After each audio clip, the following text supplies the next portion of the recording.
Nabi Muhammadin Nabiyya wa Rasulah Rabbil zidni ilman warzuqni fahman wa amalan sholihan.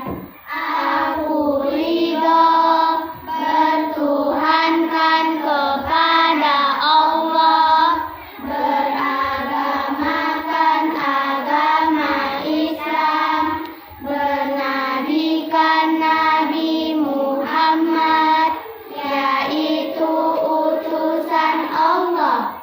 Ya Allah, tambahkanlah ilmuku dan berilah aku pemahaman yang mudah dan amal yang soleh. Amin. Doa selesai pada guru kita. Selamat gerak.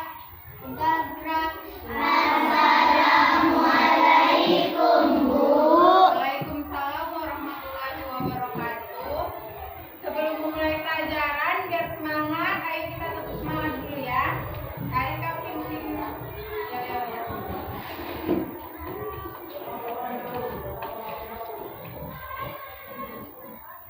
Tepuk semangat. Semangat. Oke, terima kasih Rika. Baiklah, berhubung guru kelas 5 tidak hadir hari ini, maka kelas 4 dan kelas 5 ibu gabung menjadi satu kelas. Oke? Di kelas 4 ibu mengajar mengenai mata pelajaran IPA, dan di kelas 5 ibu mengajar materi mata pelajaran IPS. Sekarang ibu ke kelas 4 dulu, setelah itu kemudian ibu nanti akan mengajar di kelas 5. Sudah? Kelas 4 buka buku IPA-nya halaman 78.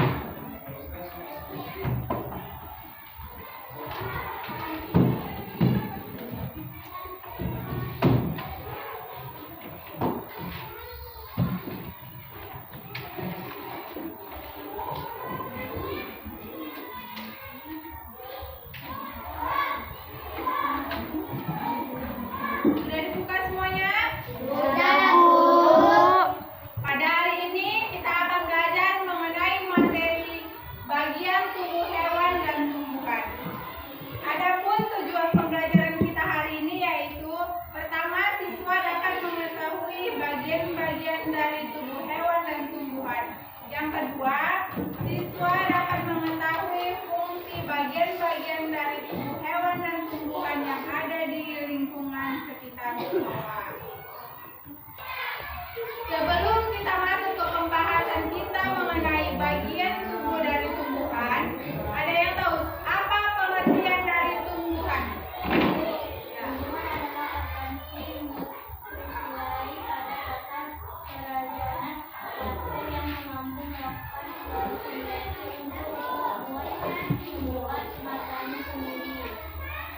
Ya, tumbuhan adalah organisme multiseluler pada tataran kerajaan plantae yang mampu membuat makanannya sendiri atau disebut dengan fotosintesis. Sekarang kita masuk ke bagian-bagian dari tumbuhan.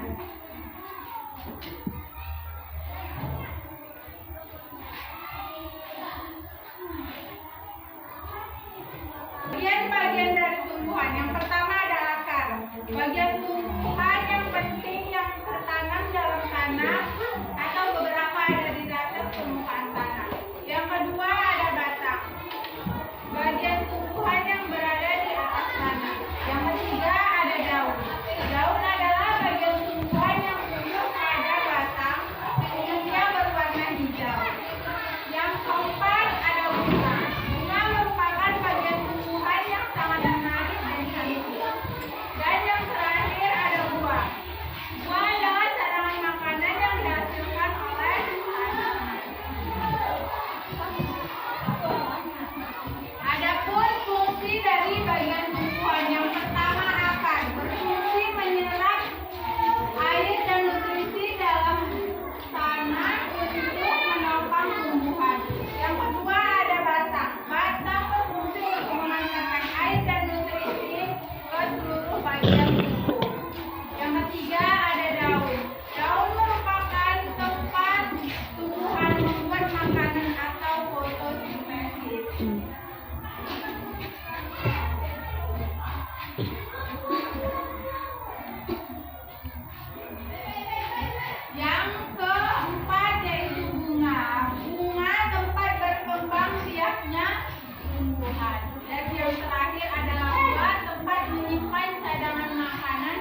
Itu tadi bagian-bagian dari tumbuhan. Sekarang kita masuk ke bagian-bagian dari hewan. Yang pertama ada hewan reptil. Reptil ciri-cirinya adalah tubuhnya ditutupi sisik, berjalan melata atau merayap dan berkembang biak dengan cara bertelur atau beranak bertelur. Pada bagian-bagian tubuh reptil terdapat kepala, badan, alat pergerakan, perut, kaki berbentuk sirip, dan ekor. Contoh hewan-hewan reptil yaitu ada ular, cicak, kura-kura, dan penyu.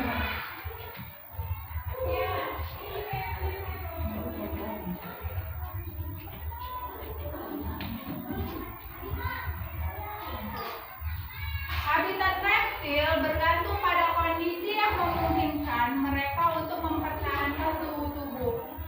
Mereka harus dapat berjemur dan menghindari suhu yang ekstrim. Jadi, mereka akan butuh akses ke sinar matahari langsung. Perlindungan dari unsur angin dan panas yang berlebihan, populasi spesies mangsa yang cukup besar, serta penutup untuk menghindari predator. Mereka juga akan memerlukan tempat berkembang biak yang cocok untuk spesies bertelur dan ruang untuk berhibernasi yang sesuai. Inilah gambar-gambar dari reptil. Inilah contoh-contoh dari reptil. Di situ ada gambar komodo, ular, buaya. Nah, selanjutnya kita masuk ke spesies ikan. Ciri-ciri ikan hidup di air, bernapas dengan insang, berkembang biak dengan cara bertelur atau bertelur beranak, dan tubuhnya ditutupi sisik. Bagian-bagian tubuh ikan ada kepala, tubuh, sirip, ekor, yang membantu berbelok ke arah manapun saat berenang. Contoh-contoh dari ikan yaitu ada ikan mas, ikan laut, dan berut.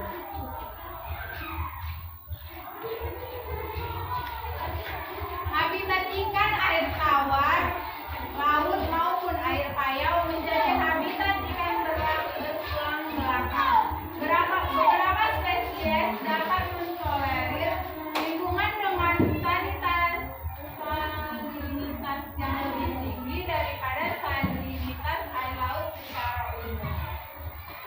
Inilah contoh-contoh dari ikan. Ada ikan apa itu yang sering dilihat di TV? Ikan Nemo, ya kan? Nah, terus ada ikan yang sering kalian beli itu pasti kan? Ikan mangga. Nah, sekarang kita masuk ke spesies yang ketiga yaitu insekta. Insekta memiliki ciri-ciri yaitu memiliki 3 pasang kaki, umumnya bersayap dan berkembang biak dengan cara bertelur, mengalami metamorfosis. Bagian-bagian tubuh dari insekta yang pertama itu ada kepala. Di kepala terdapat mata majemuk untuk melihat, antena untuk mengetahui keadaan sekitar, dan mulut. Di bagian tubuh umumnya terdapat 2 pasang sayap yang untuk terbang, serta kaki berjumlah 3 pasang untuk membantu hinggap atau berjalan. Jenis-jenis mulut serangga yaitu mulut penusuk dan pengisap, contohnya seperti nyamuk. Kemudian mulut pengunyah atau penggigit, contohnya seperti belalang. Kemudian mulut penjilat atau contohnya seperti lalat, serta mulut pengisap nektar, contohnya seperti kupu-kupu. Nah, habitat insekta kebanyakan adalah serangga, yaitu terestrial atau hidup di darat. Tetapi ada jenis serangga tertentu yang hidupnya akuatik atau hidup di air, misalnya water spider dan kumbang air.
Kelas 5, ayo buka bukunya halaman 67.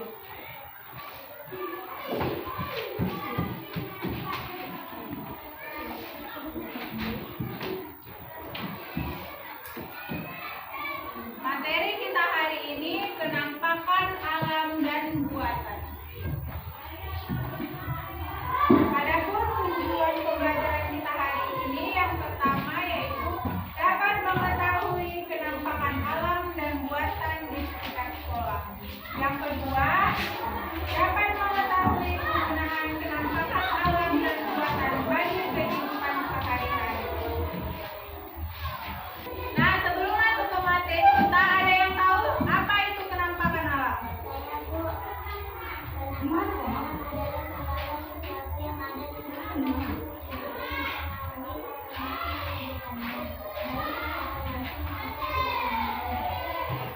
Iya, benar sekali ya.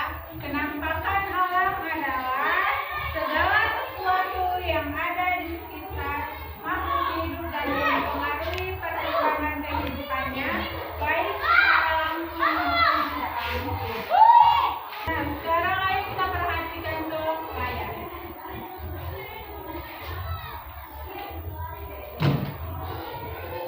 Di layar ada pertanyaan, apa itu penampakan alam? Penampakan adalah bentuk permukaan bumi yang berbentuk secara alami oleh alam.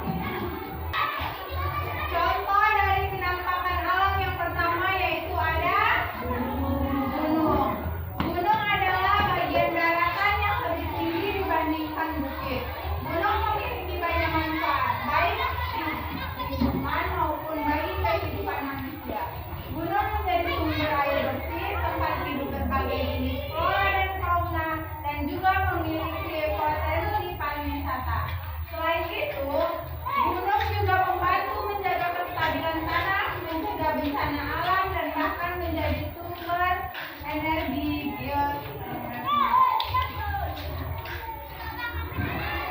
Nah, yang kedua contohnya adalah pantai.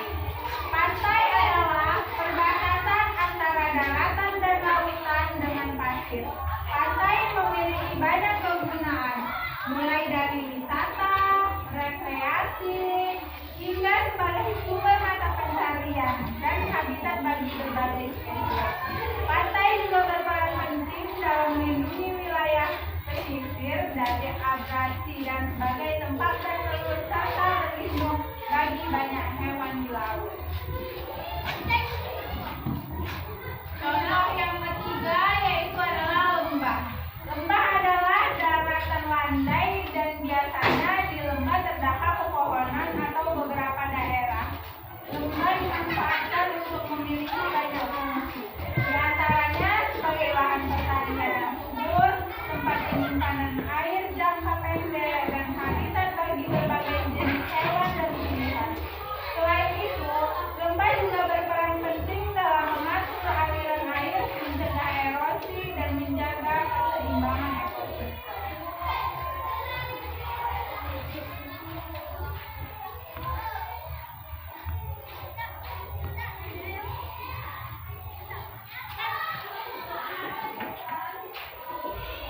Contoh selanjutnya yaitu ada bukit.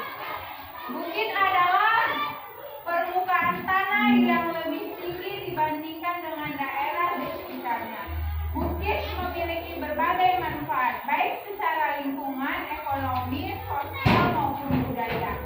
Manfaat bukit mencakup fungsi ekologis sebagai tempat penyimpanan air, habitat bagi berbagai spesies, serta sebagai sumber mata pencarian sebagai pertanian dan pariwisata.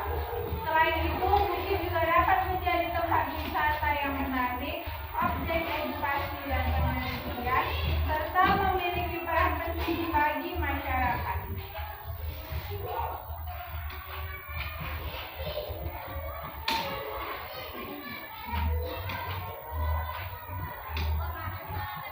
Nah, dari contoh-contoh tersebut, kita dapat menjaga penampakan alam.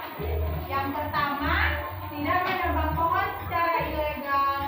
Yang kedua, tidak membuang sampah sembarangan. Yang ketiga, menjaga kebersihan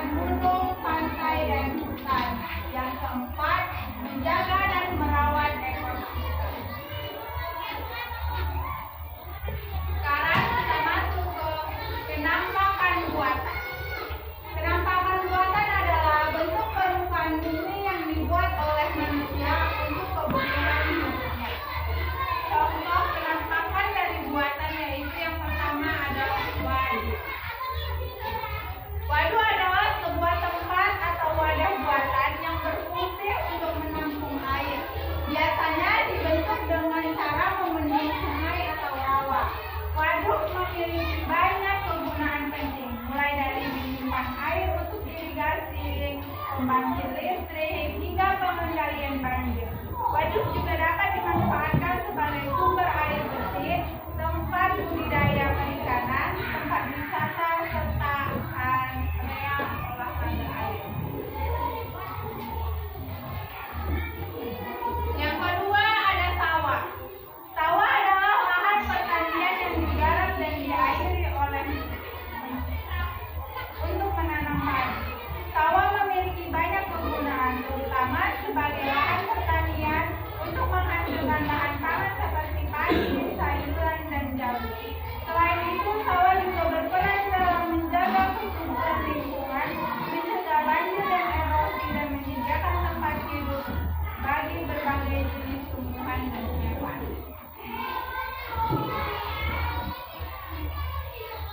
Nah, contoh yang ketiga ada gedung. Gedung adalah bangunan yang memiliki ukuran besar dan didesain untuk berbagai kegiatan seperti perkantoran, pertemuan, perniagaan, pertunjukan, olahraga, dan lain-lain. Fungsi utama gedung adalah sebagai tempat manusia untuk melakukan berbagai aktivitas. Gedung berfungsi sebagai tempat tinggal, tempat bekerja, tempat beribadah, tempat usaha, tempat sosial dan budaya, serta untuk fungsi-fungsi lainnya. Untuk menjaga penampakan buatan, kita dapat yang pertama merawat bangunan dan fasilitas umum. Yang kedua, tidak mencoret tembok atau jembatan. Yang ketiga, membersihkan lingkungan sekitar, dan yang keempat, menggunakan jalan dengan hati-hati. Baiklah, sampai sini ada yang mau ditanyakan? Jika tidak ada, Ibu akan membagi lembar kerja yang dua.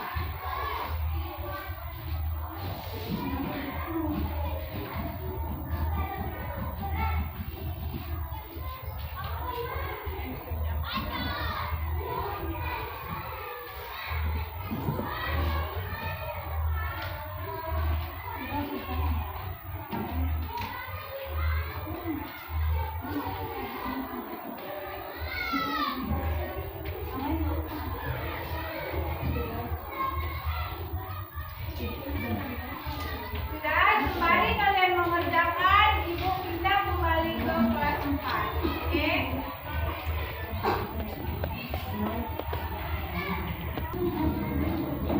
Ayo kelas 4 gimana? Udah siap mengerjakan? Belum, Bu.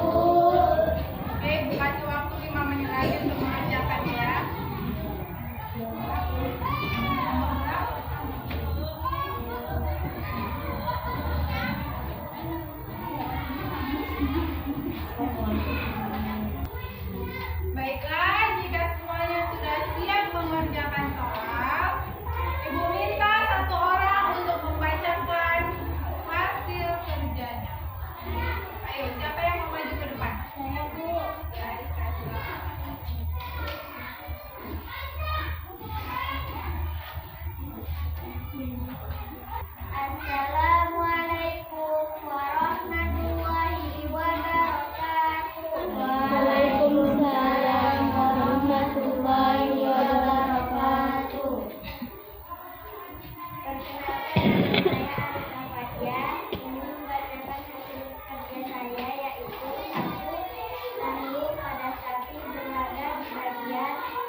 Doa